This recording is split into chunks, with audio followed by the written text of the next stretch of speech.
En 2019 dábamos cuenta del el pase a retiro o la jubilación de Jorge Chediak, magistrado que estuvo al frente de la Suprema Corte de Justicia durante una década o algo más de una década. Bueno, se conoce el nuevo destino de Jorge Fuera del Poder Chediak. Judicial, además.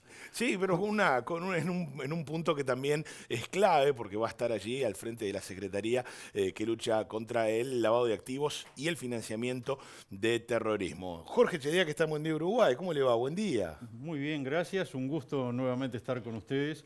Ahora al frente de esta Secretaría de nombre largo, cuya sigla a mí no me gusta mucho, es Senaclaft.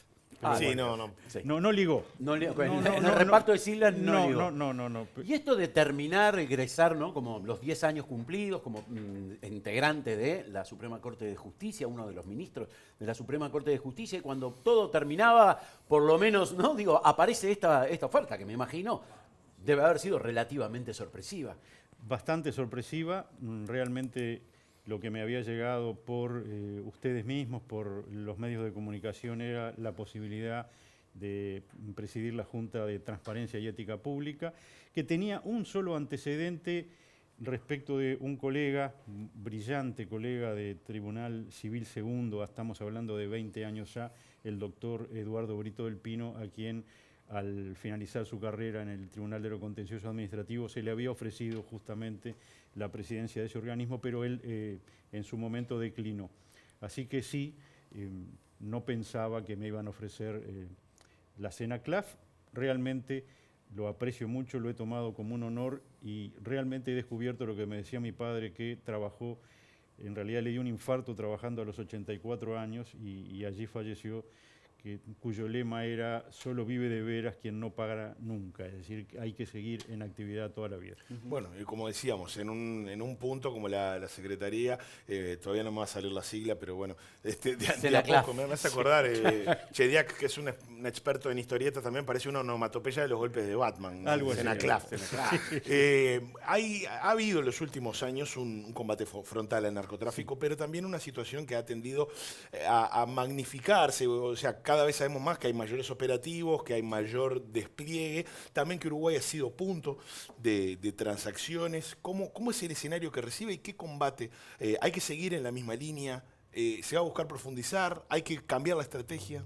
Yo creo que, primero, como en una gran cantidad de indicadores, nuestro riesgo país en vinculaciones con el lavado de activos, que es lo más notorio. Dejemos de lado la lucha contra el terrorismo y el financiamiento del terrorismo, que hay que tener todos los protocolos, pero es algo que no aqueja, gracias a Dios, en este momento al Uruguay. Nuestro riesgo es un riesgo medio, así que estamos a mitad de tabla, hay que mejorar los mecanismos de contralor, ya adelantar que una cosa es toda nuestra normativa para la prevención del lavado de activos, prevención que obviamente no puede llevarse a cero. Es absolutamente imposible que un país democrático bloquee toda la posibilidad de que exista lavado de activos o la eventualidad de que se manejen fondos para el financiamiento del terrorismo. Pero sí se puede mejorar mucho y, dado que la pregunta ha estado y la duda ha estado en el público, señalar que una cosa es nuestra legislación contra el lavado de activos y otra cosa es la Ley de Inclusión Financiera. La legislación contra el lavado de activos es muy nueva, la acabamos, es decir, no la original, pero bueno, acaba hace 2 años de ser puesta al día. Nos permite con razonable eficacia vigilar lo que se llaman las operaciones riesgosas, sospechosas, innecesariamente complicadas, que pueden estar tramitándose a través del sistema bancario, que pueden darse en casinos, en lo que es la competencia profesional de escribanos, de abogados, de contadores, en zona franca, en lo que es bancos y sistema financiero, que no es la grandísima mayoría de las operaciones que nosotros tres podemos estar realizando todos los días. Digamos que no es la mayoría la que va a sacar plata en efectivo para comprar un campo. Nosotros no, estoy seguro que en nuestra vida no hemos realizado una operación que pueda calificarse como riesgosa. Entonces, ¿qué es lo que se permite? básicamente, si la coalición, si la mayoría de la rama legislativa está de acuerdo, bueno, se va a permitir que en las transacciones entre particulares vuelva a ser de usos y costumbres el efectivo, que sigue teniendo poder cancelatorio legal y que es en nuestra moneda nacional. Y en ese rango de personas y de transacciones y de montos, ¿no hay peligro de que se cuele un lavado de activos? Seguimos con toda la legislación. Redondamente, no.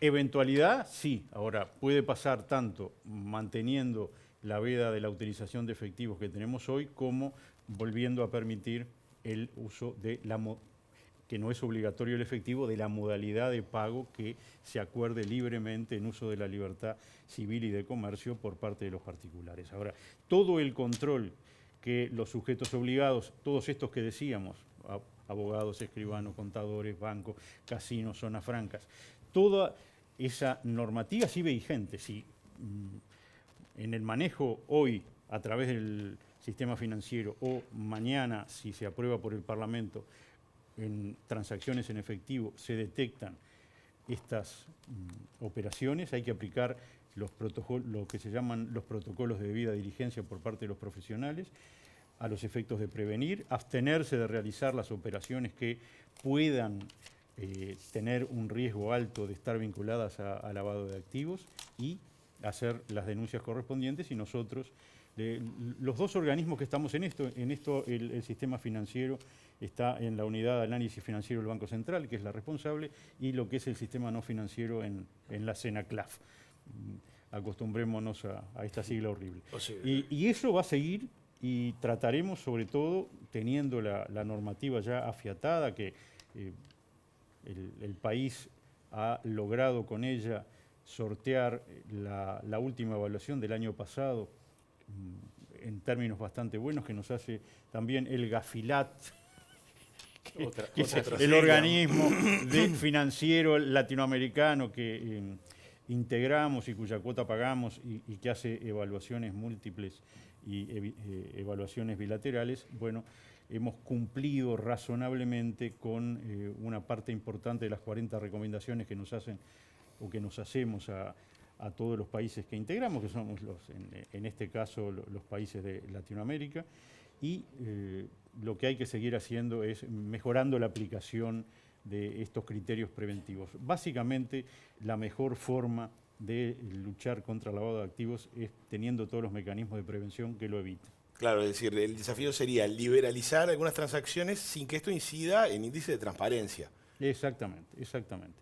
Y yo creo que se va a lograr, volvamos, en el entendido de que el 99 y fracción por ciento de todas las operaciones que quienes estamos en la clase media, que es la gran clase del país, realizamos normalmente, tienen un riesgo bajo o bajísimo de estar vinculadas con delitos precedentes y que permitan hacer lavado de activos en nuestro país. Volviendo a recalcar que ningún país está absolutamente vacunado contra esa situación, ¿no? El aumento y los descubrimientos, ¿verdad?, de estos cargamentos de cocaína récords en el año 2019 en el puerto de Montevideo, en el aeropuerto y en algunos otros lados, ¿tuvo su correlato económico, por así decirlo? ¿Hubo un aumento de transacciones, de aparición de dinero? Más allá de que usted recién se incorpora a esta actividad, pero bueno, me imagino que ya debe haber estudiado por lo menos el año pasado. Algunas cosas sí, igual reitero, este sería mi quinto día al frente de la Secretaría. Lo que sí le puedo decir de esta situación es que en su oportunidad complicó este análisis de evaluación que nos estaban realizando, que ha durado 5 años, pero bueno, sí fue una realidad nueva en una situación donde, por supuesto, el discurso país era tenemos bajísimo riesgo de eventualidad de terrorismo, lo cual todas las evaluaciones internacionales nos señalan así, muy bajo riesgo de que exista financiamiento del terrorismo en nuestro país. Cierto que tenemos la triple frontera y algunos puntos complicados cerca. Básicamente, además, con delitos precedentes muy puntuales en la realidad uruguaya. Por ejemplo, la trata de personas tiene casos muy puntuales, llama la atención. Hubimos ya desde la Corte con algún evaluador internacional y junto a los jueces de crimen organizado, explicar por qué en un periodo de 2 años teníamos menos de media docena de casos de condenas por trata de personas, y a veces cuesta mucho explicar que no es porque se esté mirando para otro lado, sino porque no existen, porque en Uruguay hay muy pocos casos. Nos dicen que se nos da la misma situación con los organismos de control internacionales, explicando por qué hay tan pocas condenas vinculadas a lavado de activos, a delitos precedentes clásicos. Entonces decimos trata de personas no, terrorismo no. ¿Cuáles son las vertientes más importantes? Las que ustedes informan, dada la situación regional. Somos país de tránsito de narcotráfico, no somos productores, pero sí somos países de tránsito de narcotráfico, y la otra gran vertiente de posibilidad de lavado de activos en el país es la corrupción pública en terceros países, que seguramente no llama la atención a nadie y cualquiera lo podía haber deducido. También, para volver a ratificar que la inclusión financiera no va a tener un impacto a la baja en nuestra transparencia o en nuestra eficacia para luchar contra estos flagelos, en general las operaciones riesgosas, por ejemplo, en todo el sistema inmobiliario y de promoción de la construcción, que es uno de los sectores riesgosos, junto con zona franca, casinos y alguno más. Tampoco todos los sectores tienen riesgo igual. Bueno, en el Uruguay estamos hablando básicamente de Punta del Este y una parte de Montevideo. No hay situaciones de mucho riesgo en esos sectores en el interior de la República. Las autoridades del gobierno saliente, las autoridades del interior, han hablado de conexiones internacionales que llegan aquí a Uruguay. Digamos, ¿cómo podemos hacer la precisión entre esos mecanismos que son claramente delictivos, que tienen que ver con el narcotráfico y con el terrorismo? A veces, digamos, pareciera que miramos todo dentro de la misma área, pero quizá haya que hacer una salvedad, es decir, esas mismas conexiones aplican a un eventual financiamiento de grupos terroristas. Puede ser que los funcionamientos sean parecidos, por lo cual esta misma oficina trabaja en ambos fenómenos. Volvamos simplemente a llevar tranquilidad. No hay en este momento riesgo cierto de terrorismo o de financiamiento de terrorismo en el Uruguay, pero por supuesto todos los protocolos y todos los controles y prevenciones deben ser hechas, no solo porque lo exigen los organismos que nos controlan en esta materia y nos evalúan, sino porque es de sentido común y buena práctica, ¿no? El presidente Luis Lacalle Pou, defendiendo esto de liberalizar un poco la ley de inclusión financiera, decía que no había impedido, por ejemplo, que se lavara dinero, y ponía como ejemplo la presencia de Marcelo Balcedo y Paola Fiegue, ¿no?, el sindicalista argentino, y su esposa, que compraron lo que quisieron, ¿no?, en nuestro país, y eso no les impidió justamente la ley de inclusión. Ahora, las compras de Balcedo fueron previas. Exacto. Por lo tanto, no habían sido investigadas con el nuevo arsenal, obviamente, de investigaciones. Pregunto, para atrás, ¿se puede investigar casos tan notorios como el de Marcelo Balcedo?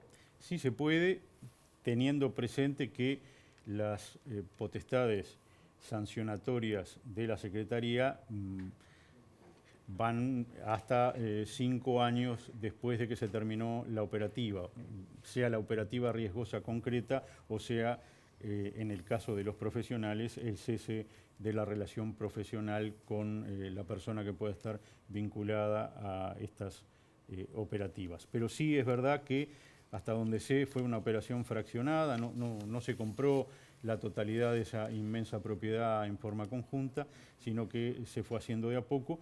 Pero había autos, una gran cantidad de cosas. ¿No? Los autos que aparentemente el Estado uruguayo hasta ahora no tenemos claro cómo fue que esa operativa se llevó a cabo. Me dicen también, porque uno está haciendo el curso concreto de puesta al día de toda esta temática, que contra lo que se pueda pensar, las transacciones respecto de autos de alta gama no es un sector de riesgo alto. básicamente, aparentemente por el número de unidades que se vende anualmente, que no llegan a ser 500, y porque en general los compradores son todos conocidos, entonces su perfil de riesgo es bajo y bueno, habría una situación de riesgo mucho mayor, ya que volvemos al caso que usted plantea en la compra de campos. Muy bien, Jorge Chediak, nuevo director de Senaclaft, de la Senaclaft, ahora ya me aprendí la sigla. La vamos a seguir repitiendo. PJ era mucho mejor, ¿no? Sí, PJ era como mucho más claro, Poder Judicial. Chediak, muchísimas gracias por estos minutos de charla, seguimos conversando. Un gusto.